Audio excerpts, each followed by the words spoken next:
Merhabalar. Bu videomuzda overlock makinesinin iğnesini değiştireceğiz. Gördüğünüz gibi soldaki iğnemiz kırıldı ve bunu değiştireceğiz. Öncelikle vidasını gevşetiyoruz. Sol iğne olduğu için sadece soldaki iğnemizin vidasını gevşetiyoruz.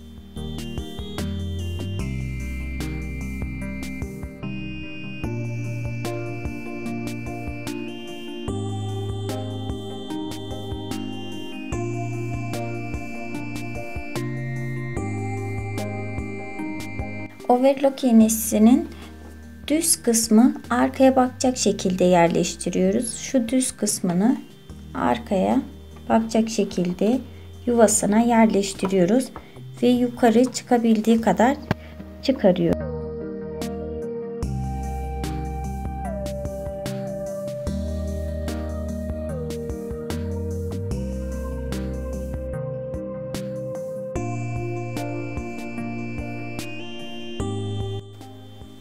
Evet, taktıktan sonra iğnemizin kontrolünü sağlıyoruz.